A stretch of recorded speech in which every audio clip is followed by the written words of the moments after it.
Queridos irmãos e irmãs, sexta promessa do Sagrado Coração de Jesus aos seus fiéis. Os pecadores encontrarão em meu coração fonte inesgotável de misericórdias. Meditando esta sexta promessa, temos que primeiramente pensarmos, será que Jesus faz uma promessa apenas aos pecadores e deixa os outros de fora? Será que o Senhor aqui está excluindo alguns e beneficiando somente os que precisam, os pecadores? E para responder esta pergunta, façamos outra pergunta. Quem de nós não é pecador? Quem de nós não precisa da misericórdia de Deus? Lembremos, no Evangelho de Mateus, Jesus diz, eu vim para chamar, não para chamar os justos, mas os pecadores. Isso com certeza confundiu muito aqueles fariseus, mestres da lei, que sempre se consideraram melhores que o povo mais simples, que os pagãos, que os pecadores públicos. Deus vem para os pecadores, não para os justos. Como seria triste saber que Deus veio e não veio para se encontrar conosco. Como resolver isso? Entender e tomar consciência da nossa condição de pecadores. Cada um de nós, como diz o Salmo, não é justo. Não existe um justo sequer diante do Senhor, nos diz o Salmo. E reconhecer esta nossa pequenez é o primeiro passo para recebermos esta grande promessa de Jesus, esse grande alento. Uma fonte inesgotável de misericórdia, que não tem fim, não tem tamanho, nada pode ser maior do que esta misericórdia do Senhor, nem os nossos pecados. Quando nós olhamos para esta fonte de misericórdia, a primeira imagem a relembrarmos é aquela que o profeta Ezequiel, em seu livro, nos coloca da água que sai do lado direito do templo. E o profeta vê esta água que sai primeiro como um simples risco d'água que vai, conforme vai descendo, vai crescendo, até que se torna um grande rio, impossível de se atravessar a nado. Do lado desse rio as árvores crescem, árvores que dão folhas, frutos, que alimentam, que curam. E aí nessa imagem de Ezequiel nós vemos sem dúvida a missão da igreja. A igreja é esse grande templo, do qual jorra a água da salvação, do qual jorra a água que dá vida, esta água que é o Evangelho e os sacramentos da igreja. Agora, olhando para o coração de Jesus, ele que foi transpassado por nós na cruz, ele é a realidade daquilo que era apenas profecia em Ezequiel. Ele é o verdadeiro templo da onde jorra a água, água e sangue.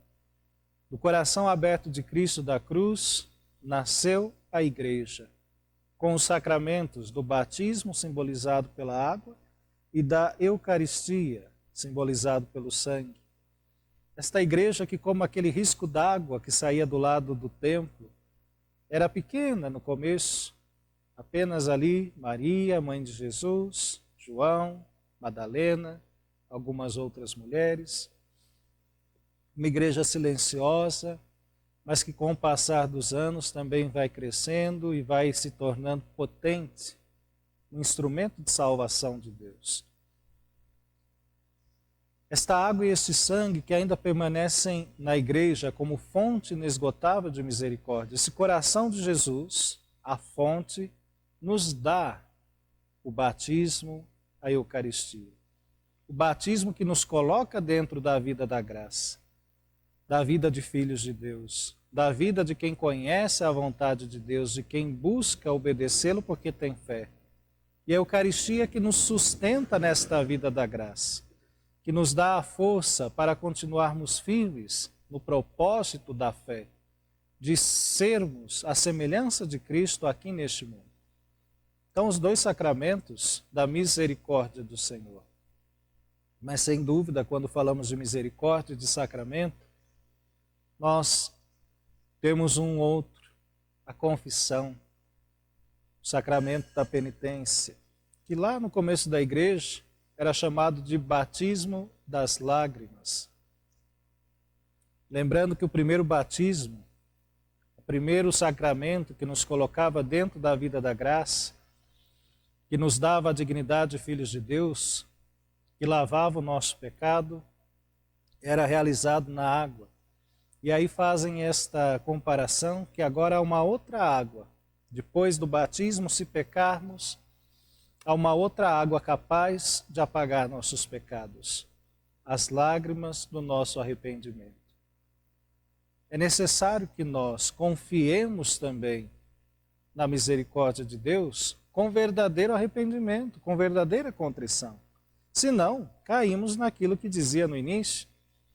Se acharmos que não precisamos desta misericórdia porque já somos justos, ou porque não pecamos, ou porque não fazemos nada de mal, vamos morrer no nosso pecado. Não porque Jesus não nos busca, mas porque não deixamos Ele nos encontrar ou não queremos nos encontrar com Ele.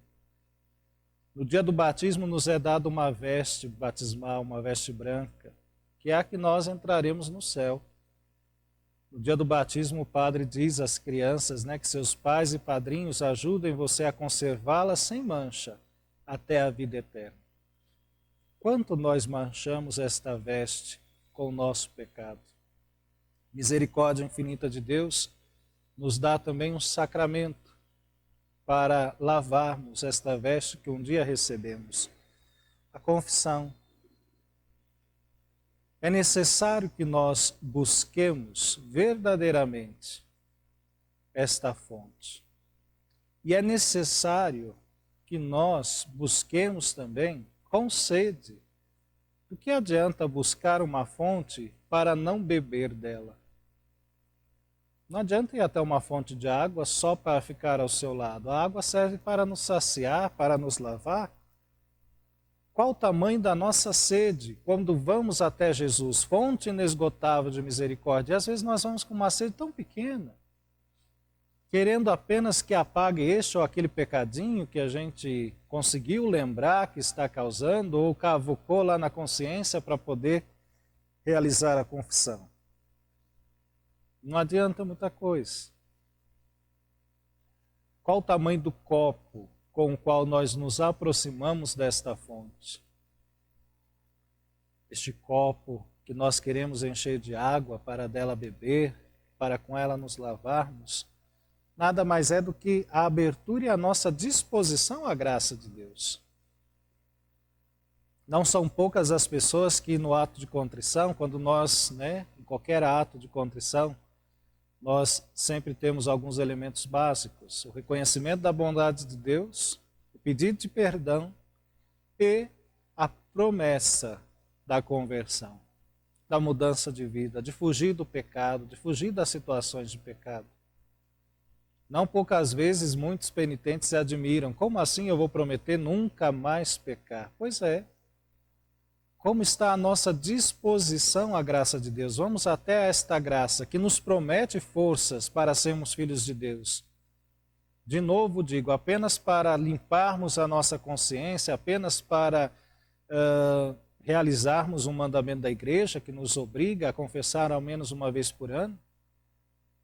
Ou nós vamos verdadeiramente com disposição de sermos perdoados e de nos tornarmos criaturas novas? A comunhão, a confissão, a nossa oração, porque somos filhos de Deus pelo batismo e, portanto, podemos chamar a Deus de Pai, como nos diz São Paulo. Como nós estamos atentos a isso? Pensemos um pouquinho.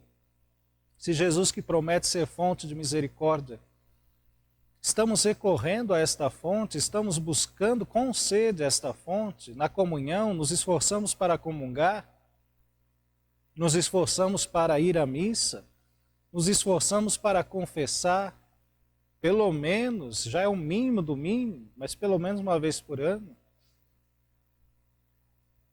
Nos esforçamos para ter um tempo diário de oração, de meditação, de deixar Deus falar conosco. Senão, quão pequena está a nossa sede de Deus. Diferente do salmista, né? A minha alma tem sede de Deus, como terra sedenta e sem água. Às vezes a nossa alma está com sede de tantas outras coisas e não estamos saciando a sede de Deus. Ou quando vamos não abertos à sua graça. Vamos com um copinho pequeno, apenas para molhar a superfície e não mergulharmos realmente nesta fonte que Jesus promete estar sempre aberta a nós. E outro ponto, diante da misericórdia de Deus, também importante de lembrarmos, é tomarmos cuidado com o espírito de acusação. Também não poucas vezes, já eu e acredito que meus irmãos padres, não fui na missa não, eu não podia comungar. Não vou na missa porque eu não estou num estado de vida que não permite participar da comunhão. Não vou rezar porque eu pequei e Deus está bravo comigo. Sente aquela vergonha de Deus. Às vezes é só uma dissimulação e uma desculpa. Mas alguns realmente cedem a esse espírito de acusação e repetem a atitude de Adão lá no paraíso, que Deus chama e Adão se esconde. Não cedamos a esse espírito de acusação, que parece que quando a gente peca nos diz que não somos dignos de nos aproximarmos de Deus. Porque é justamente o contrário que Jesus diz. Vinde a mim, encontrarão uma fonte inesgotável de misericórdia. Não fujamos do Senhor porque pecamos, pelo contrário, nos aproximemos dele para deixar de lado o pecado que nos afasta e que nos impede de viver plenamente. Que a sua misericórdia seja sempre esta fonte a nos chamar e não deixemos que nada nos afaste dela, nem mesmo os nossos pecados. Deus não repele ninguém que vai até ele. Não tenhamos esse falso escrúpulo de fugirmos porque somos pecadores, mas pelo contrário, de buscarmos confiantes, porque mesmo pecadores, este coração está sempre abrasado de amor por nós.